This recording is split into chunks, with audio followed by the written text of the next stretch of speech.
Coming up this year is an exciting time. For the first time in 12 years, NHL players are participating in the men's Olympic hockey tournament. It's been a long time, 2014 in Sochi. That's the last time. Now we go 2026 Winter Olympics in Italy, and NHL players are going back. So, alongside Sam Nestler and, of course, Craig Ludwig, I'm Owen Newkirk, and we are going to talk about how many stars we think might be participating in the 2026 Winter Olympics. Now, there's a couple of Olympic veterans that will no longer be on the team, and that was a bit of a surprise to me really quickly as we start this. Before we say who we think or who's already been invited to these orientation camps, Luds, Jamie Benn on the twilight of his career, maybe not that big of a surprise because Sochi Ben was one of the best players for Canada in 2014. But, a lot of talk around Matt Duchene being a possible for the Four Nations last year. He didn't get the invite, but I remember Stars GM Jim Neal said he was really close. And so Duchene not being invited to the end of August Hockey Canada orientation, well, not a stunner. It was a little surprising to me. Hey, it's a young man's game. Let's face it. I believe there's going to be some big ice they're going to have to play on. So, you're looking at selecting players that can get up and down and around. And one thing about the big ice, though, you have to have players that want to gravitate to the net, because you'll find in the offensive zone, there's a lot of space on the perimeter. There's more space than it looks like you're out on a great big lake, and you kind of want to gravitate out there where you got to get guys that are going to want to get interior like they're on an NHL rink. But I think for those two guys, yeah, I remember Jamie. Jamie was kind of an extra piece in that thing. It was kind of his coming out party, and he just kind of went out and got his opportunities, and next thing you know, you couldn't keep him, from missing a shift. So, I just think that, you got guys in their mid to late 30s or whatever they may be, and it's time. And the way this tournament's going to go, it's going to be more about speed than anything else. That was what I believe it was Sidney Crosby said after Sochi was, if I'm building an NHL team, I'm building it around a guy like Jamie Benn. He was that good that time. Yep. But again, dozen years later, that's a eternity for a professional hockey career. So that was the one name that I thought was a bit of a surprise, right? Because Ben Sagan definitely could have been featured for Canada in their peak of their years. I don't want to say in their prime because I know Tyler would be mad, say he's still doing just fine. But now let's look at the guys that are going. First for Canada, Thomas Harley and Wyatt Johnston. My personal take is I think Harley's a shoo-in, that unless, and this kind of as a setup for all of these names, presuming that they play up to their normal levels, not even exceeding expectations, just play what we saw last year with Dallas. I think Thomas Harley, after what he did with the Four Nations, is a lock for the roster. Whether he's in the lineup or not, that's a bit different story. But Lud's Wyatt Johnston is an interesting name because he was, quote unquote, knocking on the door for Four Nations, didn't get the call, and then he had kind of a quiet postseason. If he plays like he did in the regular season, which we don't have any reason to believe he won't, he should be on the radar, but there are a lot of good forwards and a lot of good centers for Canada.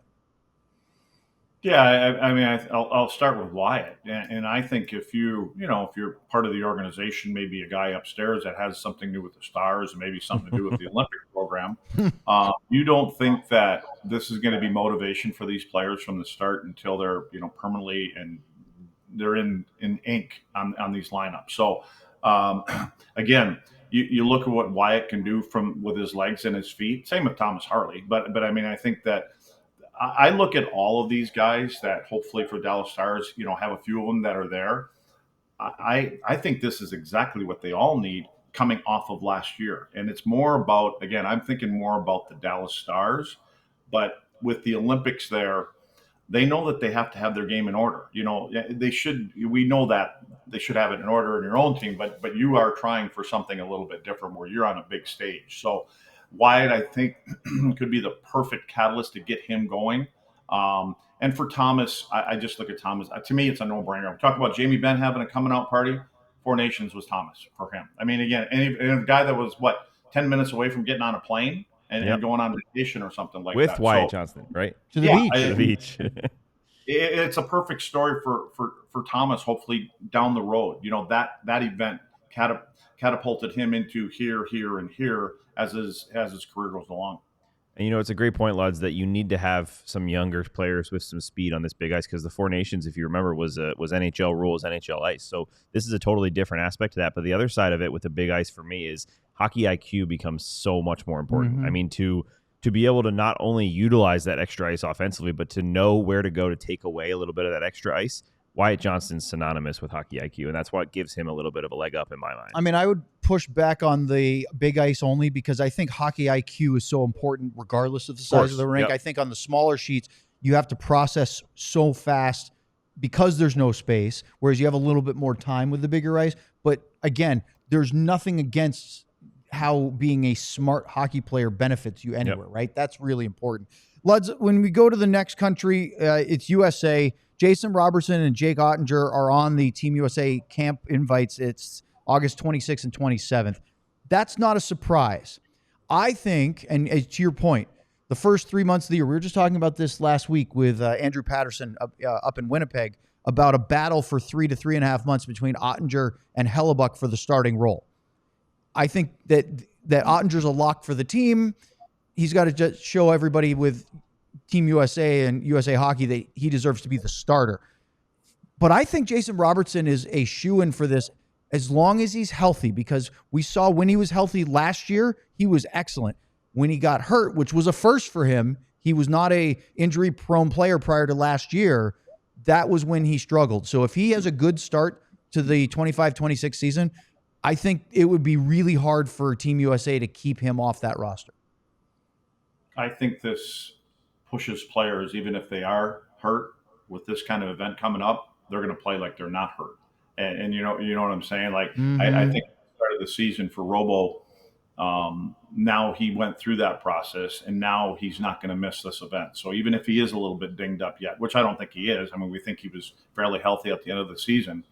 I think players, to me, it's very similar with how playoffs go. I mean, you worry about being hurt when it's all over with. You find ways to compete in every game. So yeah, can it take an effect on you during the game and what you do? Of course it does. But I put both of these guys in that same category. I mean, Robo missed out last year on that event, right? So he does not want to miss on this one. I just, again, a couple more guys. And for Otter, I agree. I mean, Otter's going to be there unless something crazy happens to Otter. But I think this is more about, this is maybe more about Connor Hellebuck, to be honest with you, to be able to prove in the first 2.5 months that he is, he's probably penciled in as a starter, that you're probably keeping an eye on him and making sure, hey, listen, if this Oettinger kid is ready to go, we're here to win a gold medal, and that's may it be. So, Jake found a way to beat Hellebuck in that playoff series, and some would argue maybe Hellebuck beat himself,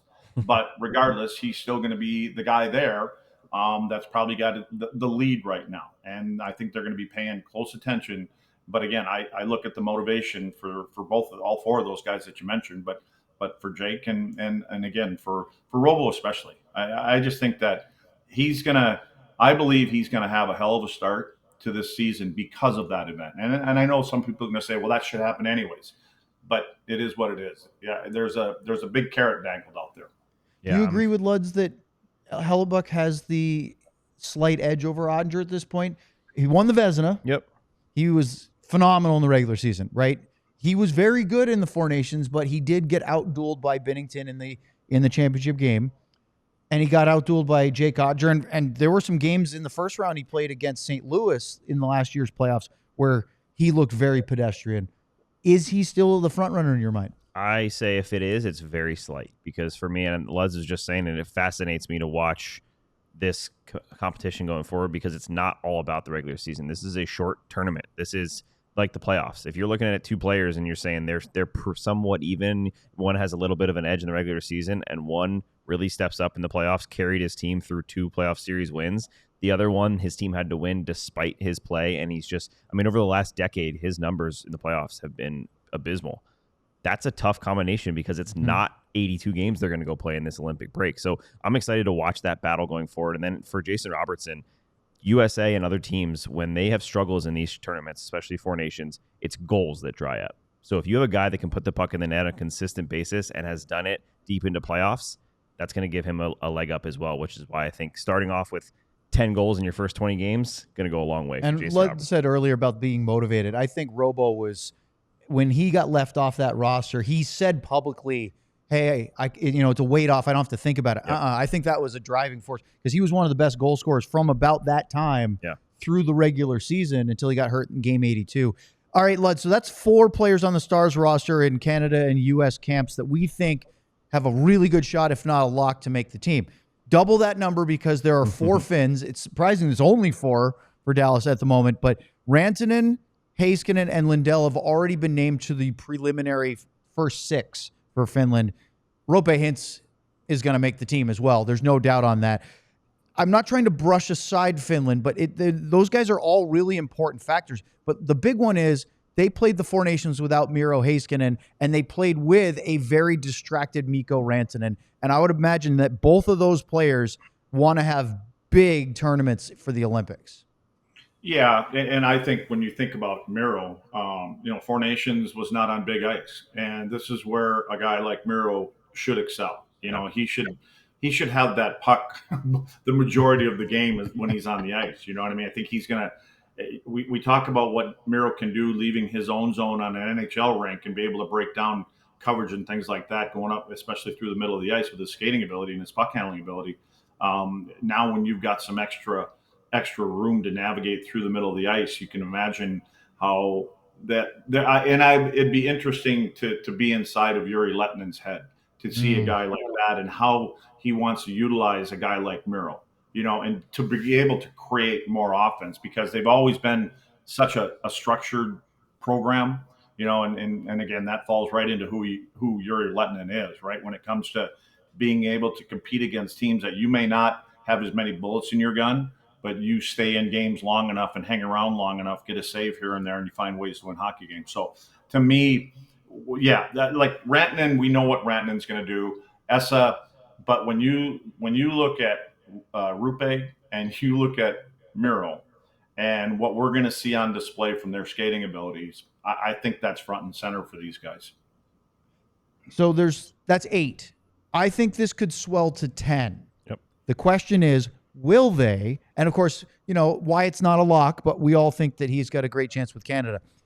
Let's talk about the Czech Republic, or as they go by themselves now, Czechia. I know Radek Faksa is not a, middle of his prime or a young up and coming skater anymore because he's been around a long time. However, there's just not a lot of Czech players in the NHL. I looked it up real quick. He's not an offensive guy right now. 5 goals in 70 games for St. Louis last year. Clearly not what his role was. He was the 8th highest scoring Czech player in the NHL forward-wise last year. Yeah. They need him, right, Luds? They need Radek Faksa because they just don't have the talent pool and the population size of a country like the U.S. or Canada. I'll go back to what you started with, the skating ability. And I just wonder, who's ever running that program, are they going to look at younger players that have the ability to create some speed? But again, if you don't have the depth, Radek is kind of a guy that you'd want to have there from a leadership role, from being able to play in your own zone. I mean, that's what his strength is to be able to be that kind of guy that knows where he is on the ice, to be able to defend, to be able to win faceoffs. So there's something to having a player like that if you do want to sprinkle in some younger guys that are, because you got to fill roster spots, but they can skate, maybe they have some skill, but to be able to have experience around there to walk guys through certain situations.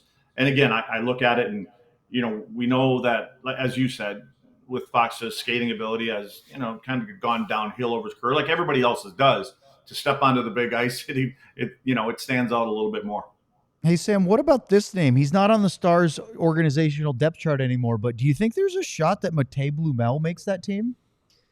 Speaking of young guys that can get around, up and down the ice. Yeah, I mean, that's the thing is, what do they have? You said he was, 8th, Faksa, in scoring? So they got realistically 6 guys that they know NHL level wise can put the puck in the net. That I'd be curious if there's some guys that play in teams in Europe or the AHL that we don't know about. Made mostly of that, I think, or AHL guys. I would not be surprised to see him get a shot. I don't know if they had a camp or any invite. I didn't see one for them. Yeah, he's right up there, especially if he keeps putting the puck in the net as fast as he is. Okay, lastly, and we don't have a ton of time because this mini pod has gone on. Apparently, we've got a lot to say on the topic.